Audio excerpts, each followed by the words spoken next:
You think they know? Yeah, that's the beauty. One of my girls is like, I know exactly what you're thinking even before you're going to say it. And I'm like, so nice. God, I love you. Thank you. That's what Yes. I say about my two lead designers. I'll tell clients when they're hiring me, and I'm like, they will be your person, your point person. Right. And I go, they can literally finish my sentences. So you'll be fine. Yeah, you'll be fine. Yeah. Yes, that's exactly. Well, good morning. Thank you for being here. Okay. I love it. Sorry. Yeah. It's vibrating. Oh, thank you. So I'm Carla Fonts with Dunbar Road Design, and here's Leslie Jenkins with Jenkins Design, Interior Design, and co-owner of Blueprint and Blueprint Gallery. And I'm so thrilled to have her here this morning. This is Dunbar Road Over Tea. So we're having a little tea time right now. We both picked decaffeinated because we've had our morning coffee. Yes. Yeah. We were just discussing, if we have more than 2 cups of coffee, we're just wired for the rest of the day. So we have enough energy to keep us going. Yes. You've been in interior design for 28 years, and I am just amazed by you daily and all that you are always just coming up with, and with Blueprint, and your photography and interior design is so incredible. And you've always just been so kind to me. And it's a tight-knit group of interior designers in Dallas, and I just feel so privileged to know you. And so I was like, I have to have you as my first guest. You're so sweet. So well, it's an honor to be here, and I feel the exact same way. I really do. So Thank you. It's fun to just have a minute to sit here with you, because I feel like we're always passing at some showroom or such. Isn't that so true? I'm like, oh my gosh, if we could do this weekly, it'd be amazing.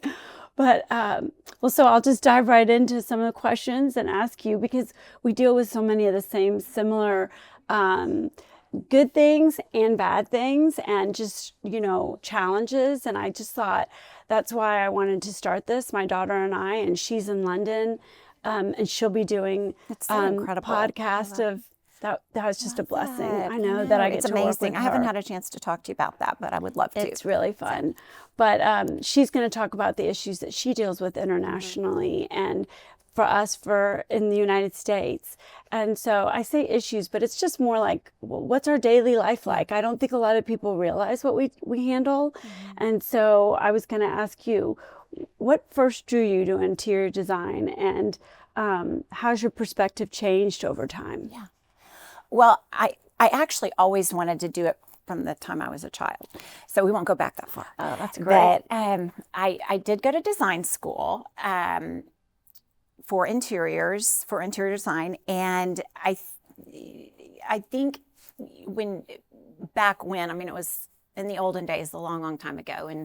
And there wasn't CAD, and it was really more of fabrics and textiles and paint colors and doing floor plans. And I assumed that's really what it was when I came out of school. And it was for me for a long time, until my business started evolving and developing. And one project in particular kind of set the road for me going forward, in it being more about construction and interior architecture. So that the part with the textiles and the fabrics, I know you know this, that that's such a tiny part of a project. It's really, for me, the most fun part, but there's so much more that goes into it. Right. And I have loved getting into the architecture and the interior part, and just understanding it's more of a home as a whole, working from the architect, with the architect, the builder, the client, from beginning to end, until you installed every piece of furniture and every hand towel. Yeah. Amen to that. I've learned that we essentially become the project managers, and we communicate with the architect, the builder, and then we see everything come through to the final end. And so I always tell just even my family members, I'm like, I would say it's like 20% of fabrics, textiles, and everybody thinks that we're just picking out fabrics. I'm like, oh no, we are really managing a team of people, almost like an orchestra. and the drapery people, the rug people, Right. the lighting, All the showrooms. Yes. everyone. And if somebody's out of tune, it affects everybody in the Yes. group. And so it's a lot more than just what people think it is. I know. My husband says all the time, he is a consultant and works with large companies and sort of their sales management, and he speaks a lot to big groups, and he tells them every time, my wife's business is the most complicated business I've ever seen.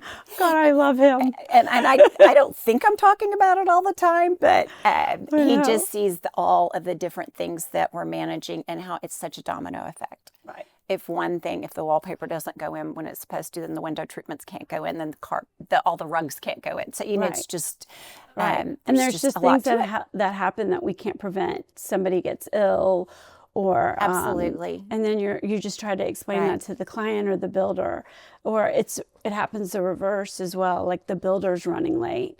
And then we're like, oh my gosh, we have to turn around and reschedule all these vendors. Yes. So it's managing a huge schedule of not just ours, but a lot of other people. I know. When I hire, I tell my girls one of the biggest qualities that is beneficial is being a problem solver, because you really have to think through all the different solutions. And I ask them to before they come to me. And then I we'll figure it out together, but I want them to think through, you know, what are the different obstacles we have to get through, and how can we get, to some kind of a resolution. Absolutely.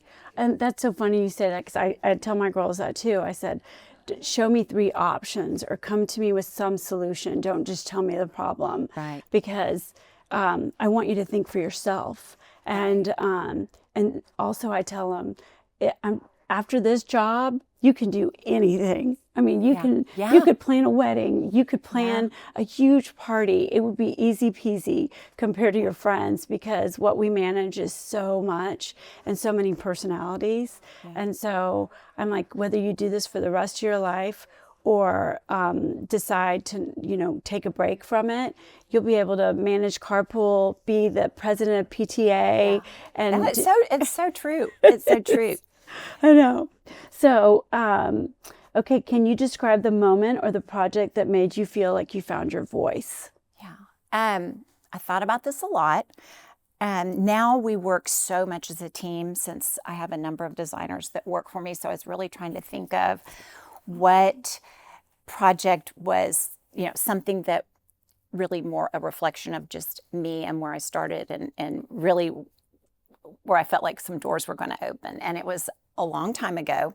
I was trying to guess at how many years. I'm thinking maybe 20 years. And you look so young. It was. You do. Well, you're my friend.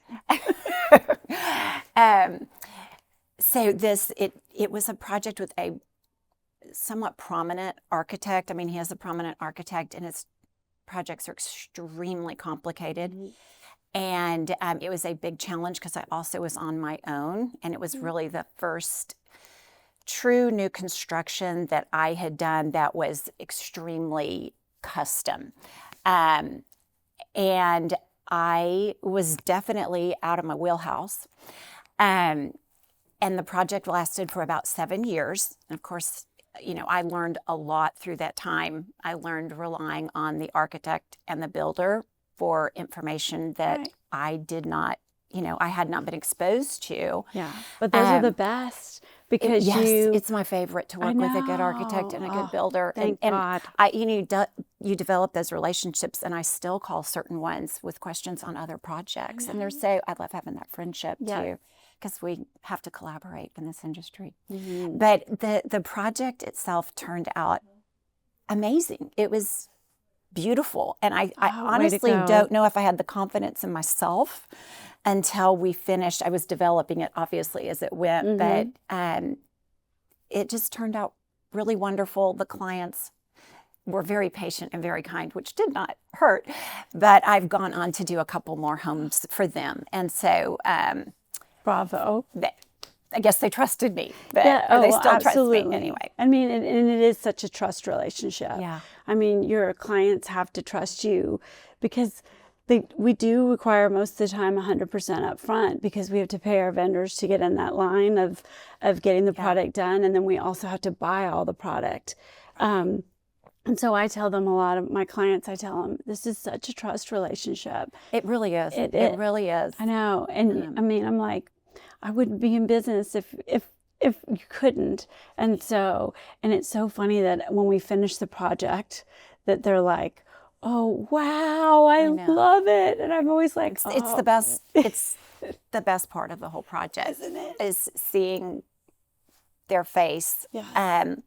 My favorite is when they come, when it's kind of all over with, because that's when you really can get that reaction. But I know. And we get so attached to them by the end. Yes, you just hope you get to do something else for them. That's exactly. I love when they come back and ask me to do a couple of other things, because then I'm like, oh, you're back in my life. I get to see you again. Absolutely. Yeah, it's so true. It's so true. So what's your first step when you're approaching a new project? I really kind of, what we were discussing just a minute ago, relationship is really important to me, and understanding the client and their personality. It's one of the first things I do. I typically spend a lot of time with them, whether it's on the phone.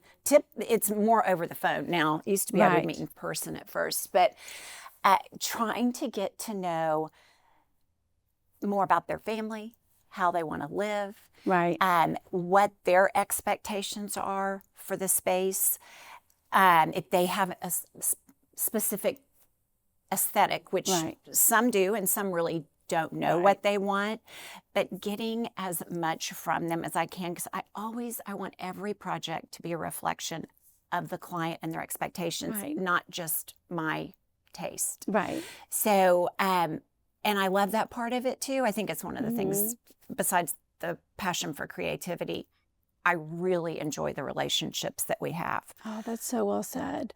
I do too. I love it. But sometimes, once in a while, you get someone that just, it's always a battle, and I'm like, just trust me. Just know that I've been in your boat, and I want to do the best job that I possibly can. I'm not.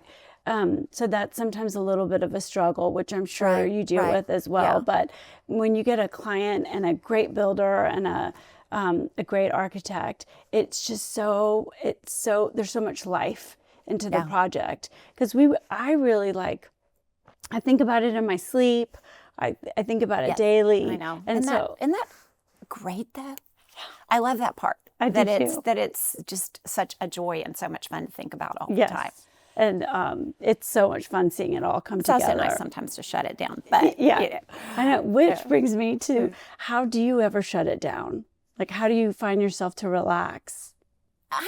I'm pretty good at it, honestly. I love my quiet time in the morning. I wake up very early, and I have that before I hit the road. Oh gosh. My husband and I are building a farmhouse in Round Top right now. And so I feel like that is going to be a place where I go and really spend time and unwind, think on things, and try and be creative. And what a perfect place. I mean, we'll see. But it's, very private. And okay, what time do you go to bed at night? I am typically in bed no later than 9:30.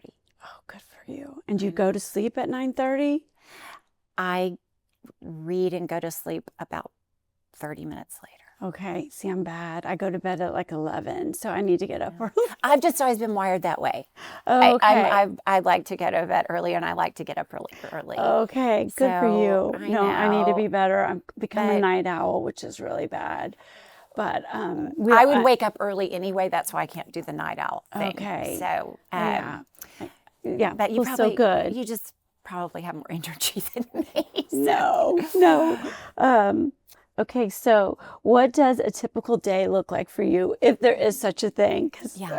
I literally was going to say there truly is no typical day. The typical day is no typical day. The only consistent day that I have to a degree is Mondays. I'm always in my office on Mondays, and we have our Jenkins Interiors meeting first thing, and it is truly one of my favorite things of the whole week. we all share things Right. about The project. things that have gone. We all talk about like personal bests, and then we talk good. about or things that we're grateful for, and then we discuss things that happened, good or bad, that we all learned from. And I love watching my girls, like the light goes on and and I'm thinking that I love that you've learned that now, because I hadn't thought about it.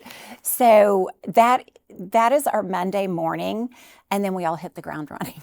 Oh, yeah. But I'm so excited for it on Sunday night, which probably sounds strange, but I truly No, am. but that actually gets over the Sunday blues. Yeah. And thinking that's a great way to start off the week. So we do the same thing, but it's more like we talk about what project we're working on, what do we need to we get do that done, too. Yeah. just so that everyone knows, like, if there's somebody in the middle of quoting phase, really needs kind of quiet time. Right. And that's good. Yeah. so that I like everyone that. kind of knows, like, oh gosh, bless her heart, she's in the middle of Right. designing with Carla, and they're really hyper focused, and we all kind of need to give them their space because they've got a deadline in a week. Yeah. It's good. I really like to do that as well, as far as just establishing with everyone sort of where everyone is at. Exactly like what that you're you do saying. that. Because I'm sure that your office is like this. My girls are so collaborative and so kind and helpful to each other. And I'd love to sit back and watch one of them that's not working on the project come over and say, what do you need? What can I do to help y'all? Can I go get you lunch? You know, it's just so sweet. Oh, it is so It's the sweet. best. I will say that's one of my favorite parts of this job is getting to mentor Yes, young women. It's definitely one of my I love to watch them grow and, rise to the occasion. I'm like, oh, we women are so strong. Yes, I And know. so great at multitasking. But I'm also like, don't be afraid to tell me your voice. Tell me if you're overwhelmed. That's part of it. Like, let me know so that we can all readjust and see where we can help you out. Exactly. Yeah. And it is such a team that's such a great effort. thing for those I said, girls. don't ever be afraid to ask me a question. There's no question that's dumb. I'm like, if you can't understand, most likely I won't understand it. Right. And that is definitely the case with me a lot. So, and I tell my girls all the time, I really learn something new every day. yes. There's always something on a project or whatever that I'm learning as well. So it's what you're saying. Oh, there's not any question that shouldn't be asked. No, I mean, I'll be honest. Sometimes we go to a meeting with a builder, and he's like 2/4 of a plywood, and then a trim piece, and I'm looking at him like, what? I was like, and my girls are like, thank God you asked. And I said, yeah, if I don't understand it, don't be afraid to ask. He is just talking builder talk, and there's just no way for us to understand that unless he draws it. They all use different terms, so it's so true. Yes. So true. So how do you keep your team inspired? How do you keep your team inspired? We the Monday meetings we have, I call them kind of continuing education. So there's different things that we do kind of every couple months. We'll change sort of the focus. It may be that, everyone is responsible for doing, designing a kitchen or something. And they all think that is so much fun because they're all pretend projects. And the other thing that we do, which I actually love this, I have everyone bring great inspirations, good or bad. So I shouldn't say great. And of, let's say, a really well-styled coffee table. Okay. And bring 10 or really well-styled or poorly styled bookshelves. Right. And everybody loves it. They think it's so much fun. Or even some, incredible new light fixtures, so they love that because all of a sudden they have the freedom to go and they kind of separate from their project for a minute and they get to look for some other things, but it helps on the projects, right? Because they're, inspirations that we actually can use day to day. So I tell my girls the same thing. That's so well said. I said, when you're an interior designer, you're always constantly looking at things differently. Right. I mean, when I go out of town, I'm like looking at the hotel lobby of how did they do those Absolutely. bookshelves.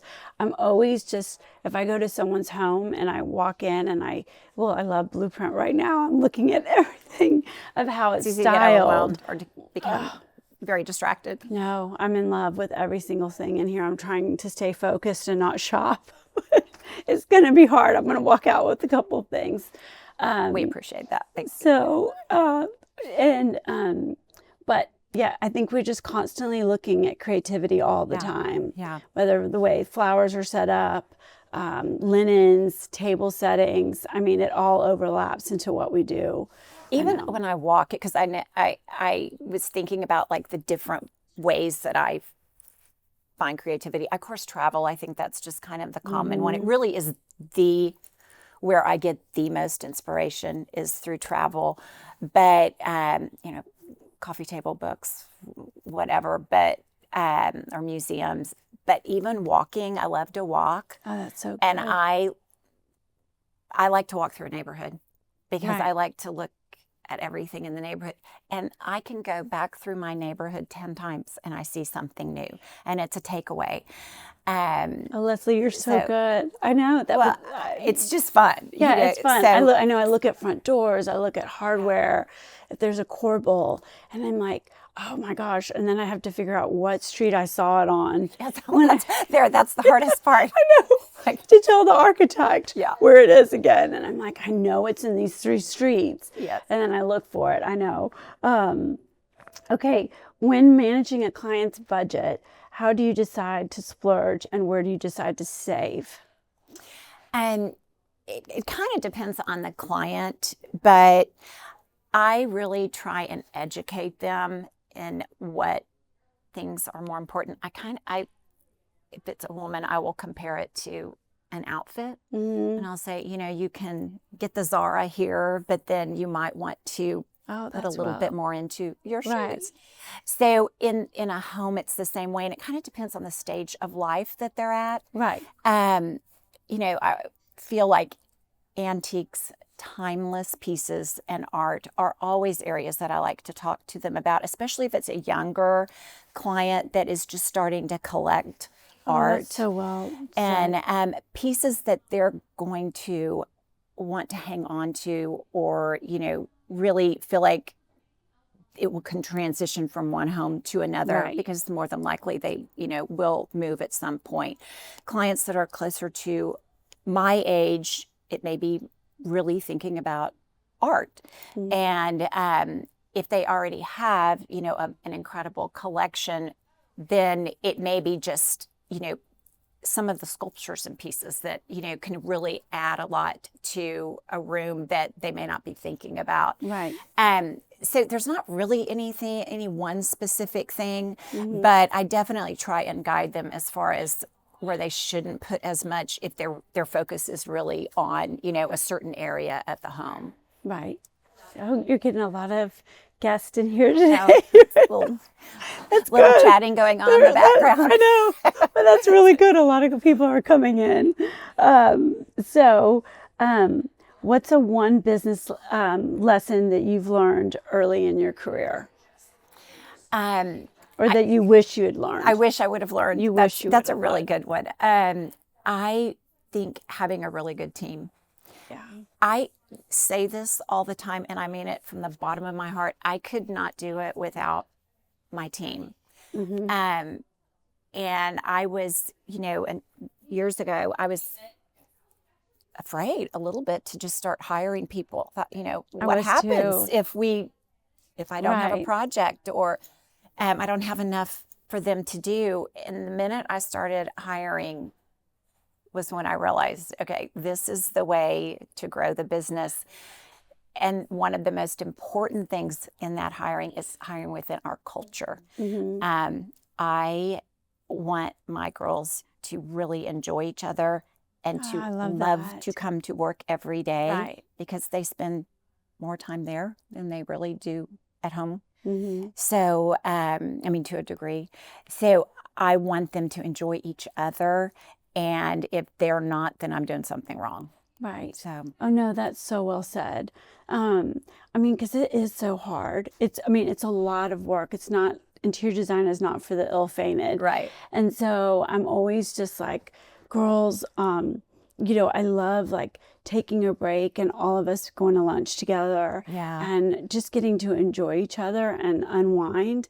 But, I want you to be happy here.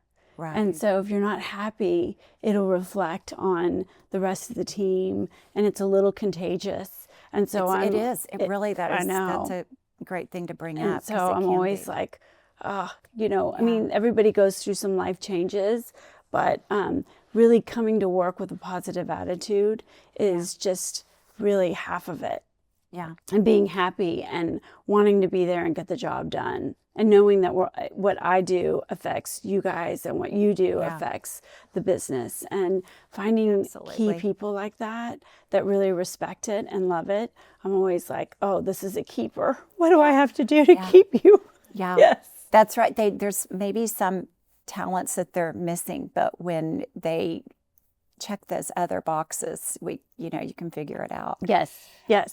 So and something to your point, I think it's such a good point about them, feeling like they can come to you and being happy in this situation. I try and instill that we're not saving lives. This is really a luxury. We're enhancing lives. Oh, that's well said. And so at the end of the day, there's always a solution. There's always a solution. Take a breath.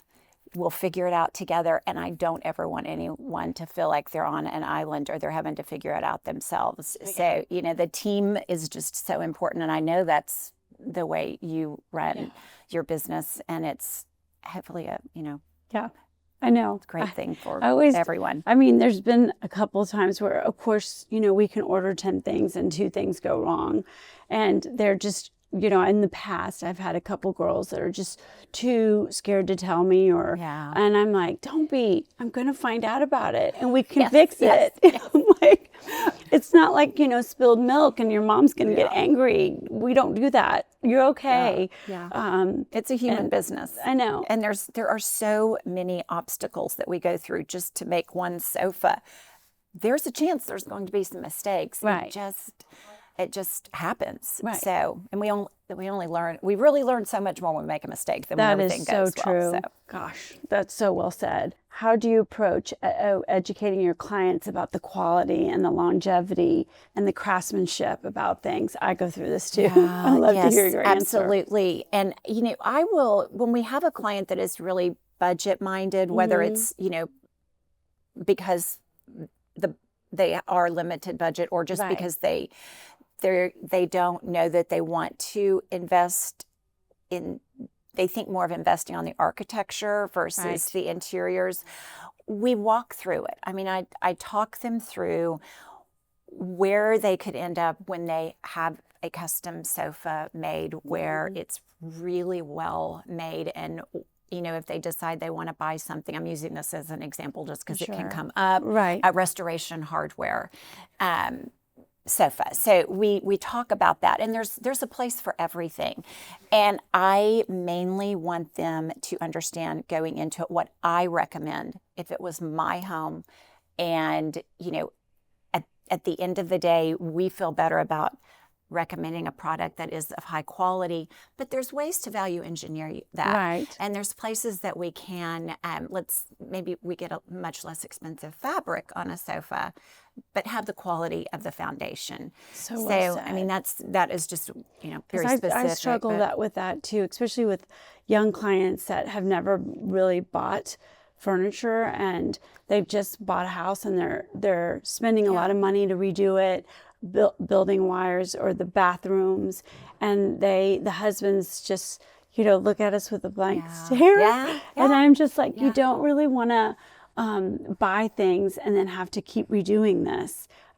Do it right the first time, and let's get it right, because it's an investment in your home, and everything is so well made, and it's also so particular for you all, rather than just going into a restoration hardware and just selecting a showroom, which they do beautiful work. Absolutely. I love what they do, but I think when you hire an interior design interior designer, we're so specialized. Right. And so Right. that's why you've hired us, is that you wanted Right. us to not only just take care of this process for you so it's seamless, whether there are two working professionals, but so that just everything looks unique to them. Right. Yeah, so that's Well, and you fun. also, we talk about this in my office, but in 3 years when it's not holding up well, you want to make sure you had that conversation, or 5 years or Right. whatever it is, had that conversation. Hope they remember the conversation. But I just want to do, just like you, I want to do everything I can to make sure that we are guiding them the Right. best way we can, so that they're making. Yeah, I can tell Good you're like decision. that. So I think that's why we connected so well, because you can tell when there's an interior designer that really cares personally about, and I would say that most of us are all like that, but in this business, because it's so personal to get to go into their home. It's such a privilege. And so It really is. And Isn't it? I mean, we really are in their lives for, Right. the whole time, which lasts a lot longer than some people realize. I know. I love it. So what's something you've learned about yourself through your work? And we'll end it with this. I think it's a really good question. I think it would be, I'm always learning, and that Good. I feel like my passion has grown in this business. I love this. And so, that I might be getting older, but I'm not done. No, you're getting better. So that's a good way to look at it. It's really more enjoyable, the confidence in it. I think that's probably that probably is a better answer, is the confidence that I have I love now. When we're talking about that original project that I did, I finished that project knowing I could handle any project. Right. I was ready. Right. And it's been fun, however many years later, to really have that and be able to tell my firm and the designers that work for me that I have wisdom. They can come to me. I'm still learning, and we'll figure it out together. Right. But, I feel like I've come a long way. Oh, So, yeah, absolutely. Oh, no, that's so well said, because I love the age I'm at now in my life. I do too. I'm 57. You don't have to say your age or anything, but A lot older than that. no, you look incredible. But I'm just so grateful. Like, I see the girls that they doubt themselves, and I'm like, don't, you know what you did? You got the degree. You went to school for this. Remember, you're the professional in the room. But I realize my wisdom and my experience has taught me not to be afraid. Just don't be afraid. Yeah. All you can do is do your best. And kindness. When we do make mistake, it's and we do. I Yes. mean, on every project there is something, but approaching everything with patience and kindness, and it goes a long way, and putting yourself in the position of Absolutely. the client or the girls, Right. the designers. I say girls. That's what I do too. we're I girls, call but them I my do, day daughters. Yes, 'Cause yes. you're right. We're together more with them than we Right. are with our own families. Right. And so, I mean, sometimes like when we're doing install, we're all together until 11 o'clock at night. Yeah. And we're just pushing through. So, gosh, but thank you so much for being with thank me you. This was today. so much fun. I really loved it. I wish we could do this. We'll have to make a point Tea. of getting together. Yes. I would love it. Thank you, So, Leslie. Well, Take care.